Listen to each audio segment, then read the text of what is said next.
So according to what you tune into, you connect to that frequency and access it.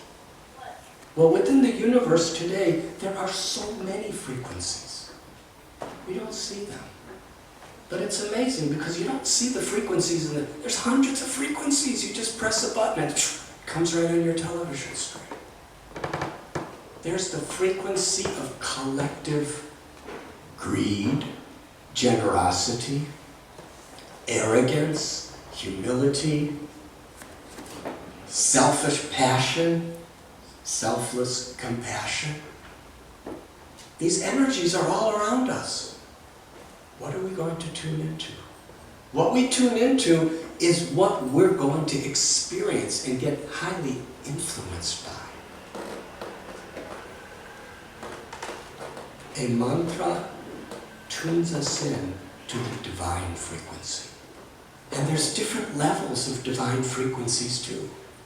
Believe it or not, there's different stations in the spiritual realm. Can I tell you about it? Some frequency you tune in by chanting a particular mantra with a particular motivation, and you get shanti, peace. Others, you tune into a frequency and you can actually perform supernatural powers. I've seen it with my own eyes. Yogis, they chant a mantra and they could just create gold. I remember thinking, when I saw somebody create gold, I said, so what? People buy gold too. It doesn't make them any, I don't think it's going to make you happier whether you create it or buy it. Gold is gold. But mystic powers. Through chanting mantras, people could read people's minds, could travel in incredible ways.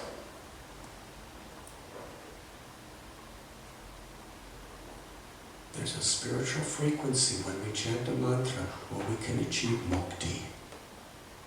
Mukti is like, it's a state of nirvana, complete liberation and freedom from all suffering, the cessation of birth and death, in all dualities. But in Bhakti Yoga, there's a frequency which is considered the most inclusive and the highest of all frequencies. It's the frequency of prema, divine love, spiritual love. And that love is dormant within all of us. It is our greatest potential, and it's the cause of the deepest satisfaction. By chanting this mantra, it awakens that love. And when there is love for God, it's like watering the root of the tree. Automatically, every part of the tree is satisfied. Vidyavanaya sampane brahmani kabihastino suni chaiva svabhakecha pandita sanadarsh. This means that when real realization is when we see every living being with equal vision. When we love Krishna, or God, naturally, spontaneously, there is love for all living beings. There is love for nature.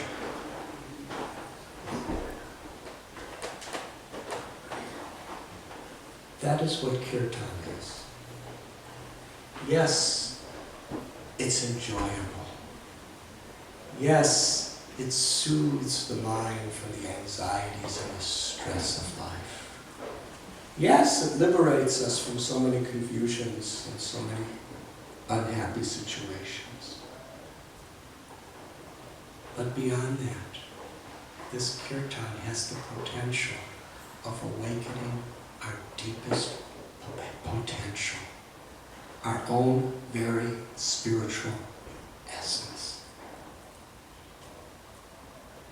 And then we can be an instrument of that essence, which is the greatest joy of life.